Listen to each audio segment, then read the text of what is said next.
நண்பர்களுக்கு வணக்கம். மைவி3 உறுப்பினர்கள் அனைவரும் ஒரு பரபரப்பான சூழ்நிலையில் இருந்திருப்பீங்க. அதற்கு காரணம் அந்த ஆப் சஸ்பெண்ட் செய்யப்பட்டது. நாமளும் முன்னாடியே ஒரு பதிவு போட்டிருந்தோம். அந்த டைமில் நமக்கு ஒரு தெளிவான விளக்கங்கள் கிடைக்கல. EOW மற்ற எந்த இடத்துலையும் அதிகாரப்பூர்வமான அறிவிப்பு கிடைக்காதனால நம்ம என்ன பண்ணியிருந்தோம் அப்படின்னா, அந்த டைமில் ஆப் யாரும் அன்இன்ஸ்டால் பண்ண வேணாம் அப்படிங்கிற பதிவு மட்டும் நம்ம போட்டிருந்தோம். ஆக்சுவலாக அதுக்கப்புறம் நிறைய கேள்விகள் எழுப்பப்பட்டன. அந்த கேள்விகளை பேஸ் பண்ணி நம்ம ஒரு விழிப்புணர்வு பதிவாக இதை நம்ம சொல்லலாம். அந்த ஆப் சஸ்பெண்ட் செய்யப்பட்டது அப்படின்னு சொன்னாங்க. சஸ்பெண்ட் செய்யப்பட்டதா அல்லது முடக்கப்பட்டதா, அதுக்கு ரெண்டுக்கும் உள்ள வித்தியாசம் என்ன? இப்போ சஸ்பெண்ட் செய்யப்பட்டது அப்படின்னா அதற்கான உண்மையான காரணம் என்ன? இதை பற்றின ஒரு தெளிவான பதிவு இது அப்படின்னு நம்ம சொல்லலாம். ஆக்சுவலாக முதல் பாயிண்ட்டு, நம்ம ஆப் முடக்கப்படவில்லை. கண்டிப்பாக அது சஸ்பெண்ட் செய்யப்பட்டுள்ளது. ஸோ முடக்கப்படுறதுக்கும் சஸ்பெண்ட் செய்யப்படுறதுக்கும் என்ன வித்தியாசம் அப்படின்னு பார்த்தீங்கன்னா, இப்போ முடக்கப்பட்டுக்கிட்டது அப்படின்னா நீங்கள் கண்டிப்பாக உறுப்பினர்கள் யாருமே ஏற்கனவே இன்ஸ்டால் பண்ணியிருக்கிற உறுப்பினர்களுமே அந்த ஆப் நீங்கள் யூஸ் பண்ண முடியாது. அது பேன் பண்ணிட்டாங்க அப்படின்னா கண்டிப்பாக அதை யூஸ் பண்ண முடியாது. பட் இப்போ இருக்கிற சூழ்நிலையில் பார்த்தீங்கன்னா ஆல்ரெடி யூஸ் பண்ணிகிட்ருக்க மெம்பர்ஸ், ஆல்ரெடி இன்ஸ்டால் பண்ண மெம்பர்ஸ் இன்னமும் ஒர்க் பண்ணிட்டு தான் இருக்காங்க. என்ன கொஞ்சம் ஆப் கொஞ்சம் ஸ்லோவாக ஒர்க் ஆகிட்டு இருக்குது.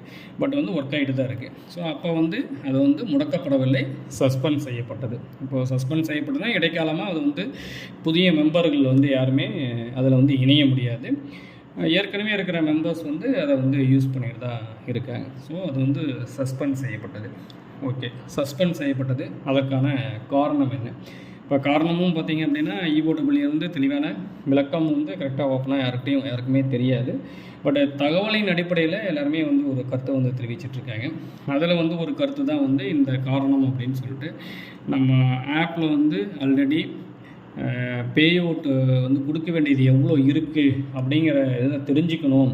OM மெம்பர்ஸ் எவ்வளோ இருக்காங்க, BM மெம்பர்ஸ் எவ்வளோ இருக்காங்க, SM, GM, DM, CM இந்த மாதிரி எல்லா மெம்பர்ஸ்க்கும் எவ்வளோ இருக்காங்க, அவங்களுக்கு எவ்வளோ பே அவுட் கொடுக்க வேண்டியிருக்கு. ஏன்னா ஏற்கனவே பார்த்திங்கன்னா எவ்வளோ அமௌண்ட்டு கலெக்ட் பண்ணியிருக்காங்க, அதாவது பர்ச்சேஸ் மூலிமா அவங்களுக்கு எவ்வளோ கலெக்ட் பண்ணியிருக்காங்கிற டீட்டெயில் EOW முன்னாடியே அந்த கோர்ட் ஆர்டரில் கொடுத்துருந்தாங்க. ஒரு 7 பேஜஸ் இருந்துச்சுங்களா, அதில் கொடுத்துருந்தாங்க. ஸோ அதனால் இப்போ பே அவுட் கொடுக்க வேண்டியது எவ்வளோ மெம்பர்ஸ் ஒரு கேட்டகரியில் எவ்வளோ மெம்பர்ஸ் இருக்கிறாங்க அப்படிங்கிற டீட்டெயில்ஸ்லாம் அந்த ஆப்பில் நம்ம ஆப் எப்படி ஒர்க் ஆகுது அப்படிங்கிற டீட்டெயில்ஸ்லாம் கலெக்ட் பண்ணணும். அப்படிங்கிறதுக்காக ஆப் சஸ்பெண்ட் பண்ணியிருக்காங்க. அதையும் EOW ஹேண்ட் ஓவர் பண்ணியிருக்காங்க அப்படிங்கிற மாதிரி தகவல் தான் எல்லாருக்குமே தெரியும். ஆக்சுவலாக இந்த டீட்டெயில்ஸ் எடுக்கணும் அப்படின்னா, எங்களோட புரிதலின்படி பார்த்திங்கன்னா இந்த டீட்டெயில்ஸ் எடுக்கணும் அப்படின்னா ஈஸியாக இந்த ஐடி விங்க் இருக்காங்க இல்லையா. ஒரு ஆப் ரன் ஆகுது அப்படின்னா கண்டிப்பாக ஒரு ஐடி டீம் தான் அந்த ஆப் டெவலப் பண்ணியிருப்பாங்க. ஸோ அவங்கக்கிட்ட கண்டிப்பாக பேக் எண்டில் எல்லா டீட்டெயில்ஸுமே கண்டிப்பாக இருக்கும். கம்பெனியோட அட்மின் ஒருத்தர் இருப்பார், அதேமாதிரி ஐடி விங் தனியாக இருப்பாங்க. அவங்கக்கிட்ட கண்டிப்பாக இவங்க சொல்லக்கூடிய டீட்டெயில்ஸ், கேட்கக்கூடிய டீட்டெயில்ஸ் எல்லாருமே கண்டிப்பாக அவங்கக்கிட்ட இருக்கும். அவங்கக்கிட்ட அந்த ஐடி விங்கை நம்ம காண்டாக்ட் பண்ணோம் அப்படின்னா, இப்போ EOWங்கிறது ஒரு ஹையர் அத்தாரிட்டி, அவங்க விசாரணையில் இருக்காங்க. கண்டிப்பாக அவங்க கேட்டாங்க அப்படின்னா கொடுத்து தான் ஆகணும். இப்போ அந்த ஐடி விங் கிட்ட கேட்டாங்க அப்படின்னா இந்த டீட்டெயில்ஸ் எல்லாமே ஈஸியாக அவங்களுக்கு கொடுத்துட முடியும். ஸோ அப்படி இருக்கும்போது ஏன் சஸ்பெண்ட் பண்ணியிருக்காங்க இந்த ஆப் அப்படின்னு சொல்லி பார்த்தீங்க அப்படின்னா, ஸோ எங்களோட புரிதலின்படி கண்டிப்பாக விசாரணையில் இருக்கும்போது நியூ மெம்பர்ஸ் யாரும் இதில் ஜாயின் பண்ணிடக்கூடாது அப்படிங்கிறதுக்காக இருக்கலாம். ஸோ அதனால் நம்ம இந்த ஆப் சஸ்பெண்ட் பண்ணியிருக்கலாம். இப்போ லாஸ்ட் வீக் ஃப்ரைடே பார்த்திங்க அப்படின்னா ஜோனல் ஆஃபீஸஸ் க்ளோஸ் பண்ணி வைக்கணும் அப்படின்னு சொல்லிட்டு அந்த MD சார் வெளியில் வர வரைக்கும் அப்படி க்ளோஸ் பண்ணி இருக்கணும் அப்படின்னு சொல்லி ஒரு அறிவிப்பு வந்துச்சு. ஸோ இந்த வீக் ஃப்ரைடே பார்த்திங்கன்னா இந்த ஆப் சஸ்பெண்ட் செய்யப்பட்டது அப்படிங்கிற நியூஸ் நமக்கு வந்திருக்கு. ஸோ அப்போது விசாரணை ஒரு தீவிரம் அடைஞ்சிருக்கு அப்படின்னு தான் நம்ம சொல்லலாம். ஸோ அந்த விசாரணையோட அடுத்த கட்ட நடவடிக்கையாக தான் இந்த ஆப் சஸ்பெண்ட் செய்யப்பட்டுள்ளது. அடுத்து இப்போ ஆப் சஸ்பெண்ட் பண்ணிட்டாங்க. நிறைய பேர் பதட்டத்தில் என்ன பண்ணிட்டாங்கன்னா, ரெகுலராக பண்ணுற மாதிரி அன்இன்ஸ்டால் பண்ணி இன்ஸ்டால் பண்ணோம் அப்படின்னா ஆப் ஒர்க் ஆகும் அப்படின்னு சொல்லிட்டு நிறைய பேர் அன்இன்ஸ்டால் பண்ணிட்டாங்க. ஸோ அன்இன்ஸ்டால் பண்ணதுனால என்ன ஆச்சு அப்படின்னா திரும்ப அவங்களால புதுசாக இன்ஸ்டால் பண்ண முடியல. என்ன காரணம் அப்படின்னா ப்ளே ஸ்டோரில் இல்லை. ஸோ அப்போ அவங்களுக்கு என்ன டவுட் வருது அப்படின்னா, இப்போ நாம் வந்து அன்இன்ஸ்டால் பண்ணிட்டோம். திரும்ப நம்ம வேலெட்டில் இருக்கிற அமௌண்ட்டெல்லாம் வந்து என்ன ஆகும்? திரும்ப கம்பெனி வந்து பிரச்சனை இல்லாமல் எம்டி சார் வெளியில் வந்துட்டு ஒரு பே அவுட் வந்து ரிலீஸ் பண்ணுறாரு அப்படிங்கும்போது நம்ம வேலெட்டில் இருக்கிற அமௌண்ட் வந்து என்ன ஆகும் அப்படிங்கிற கொஸ்டின் தான் எல்லாத்துக்குமே கொஸ்டின் மார்க் இருக்குது. கண்டிப்பாக வந்து வேலெட்டில் இருக்கிற அமௌண்ட்டு கண்டிப்பாக அப்படியே தான் இருக்கும். இது வந்து ஜஸ்ட் லைக் தட் ஒரு Amazon, Flipkart, Google Pay, PhonePe அப்படி அந்த மாதிரி ஒரு ஆப் மாதிரி தான் இதுவும். இதில் வந்து பார்த்திங்கன்னா ஒரு ஆப்பு, அதோட பேக் எண்டில் கண்டிப்பாக வந்து உங்களோட டீட்டெயில்ஸ் எல்லாமே ஸ்டோர் ஆகி தான் இருக்கும். ஏன்னா ஒரு ஐடி அப்படிங்கிறது உங்களோட ஒரு ஃபோன் நம்பருக்கு ஒரு ஐடி தான் போட முடியும். ஸோ உங்களுக்கு ஒரு டூப்ளிகேட் ஐடி கண்டிப்பாக போட முடியாது. அந்த ஒரு ஃபோன் நம்பருக்கு ஒரு ஐடி தான் இருக்கும். அப்படி இருக்கும்போது திரும்ப இப்போ நீங்கள் ஜிபேவே யூஸ் பண்ணியிருக்கேன், ஃபார் எக்ஸாம்பிள் சொல்கிறேன். ஜிபே, ஃப்ளிப்கார்ட் அந்த மாதிரி எந்த ஆப் வேணாலும் யூஸ் பண்ணுறீங்க. யூஸ் பண்ணிகிட்டு இருக்கும்போது திடீர்னு வந்து என்ன ஆகுது அப்படின்னா, நீங்கள் உங்கள் ஃபோனை வந்து கீழே போட்டு உடச்சிட்டீங்க. ஏதோ ஒரு தவறுதலாக வந்து வண்டியில் போகும்போது கீழே விழுந்து உடைஞ்சிருது. அப்போ வந்து நீங்கள் ஒரு புது ஃபோன் வாங்குறீங்க.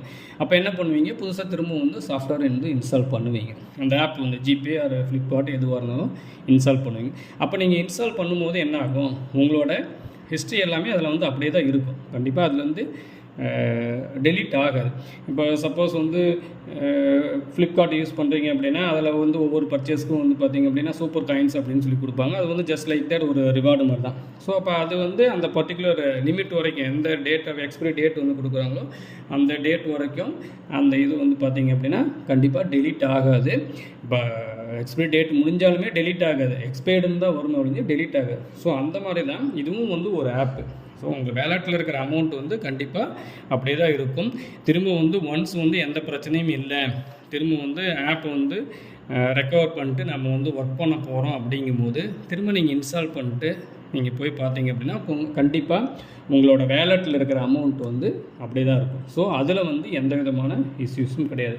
ஆக்சுவலாக கம்பெனி வந்து உங்களுக்கு வந்து பே அவுட் வந்து கொடுக்கறதுக்கு வந்து தயாராக இருக்கிறாங்க.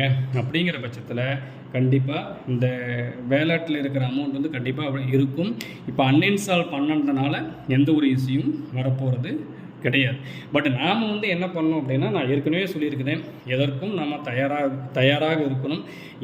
எந்த முடிவாக இருந்தாலுமே அதை ஏற்றக்கூடிய மனப்பக்குவம் கண்டிப்பாக நமக்கு வந்து இருக்கணும்.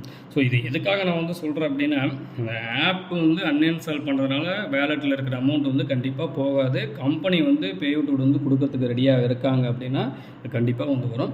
பட் வந்து அந்த டைமில் நம்ம வந்து கம்பெனி அக்கௌண்ட்டில் வந்து நம்ம பே அவுட் கொடுக்கக்கூடிய அளவுக்கு அமௌண்ட் இருக்கா அப்படிங்கிறத மட்டும்தான் நம்ம வந்து பார்க்கணுமே ஒழிய, இந்த வேலெட்டில் இருக்கிற அமௌண்ட் வந்து கண்டிப்பாக உங்களால் இந்த அன்இன்ஸ்டால் பண்ணதுனால எந்த இஷ்யூவும் வரப்போகிறது. ஸோ இந்த பதிவை நான் எதுக்காக சொல்கிறேன் அப்படின்னா, நாட்கள் போக போக பே அவுட்டோட வேல்யூ வந்து கண்டிப்பாக இன்க்ரீஸ் ஆகிட்டே போகுது. உங்களுக்கே வந்து தெரியும், இப்போ வந்து கிட்டத்தட்ட ஒரு 5 மாதமாக வந்து பே அவுட் வந்து கொடுக்கல. இந்த டைமில் வந்து பார்த்திங்க அப்படின்னா ஸ்டோர்ஸ் வந்து எந்த அளவுக்கு வந்து ரன் ஆகிட்டு இருக்குது, எவ்வளோ பர்ச்சேஸ் வந்து பண்ணியிருக்காங்க அப்படிங்கிறதெல்லாம் வந்து கண்டிப்பாக உறுப்பினர்களுக்கே தெரியும். கண்டிப்பாக உண்மைக்கு வந்து வலிமை அதிகம். நான் இதை அடிக்கடி வந்து சொல்லுவேன். ஸோ கம்பெனியில் உண்மை இருந்துச்சு அப்படின்னா கண்டிப்பாக எம்டி சார் வந்து எல்லா விளக்கங்களையும் வந்து கொடுத்துட்டு திரும்ப வந்து கம்பேக் வந்து கொடுப்பார் அப்படின்னு சொல்லி நம்பலாம்.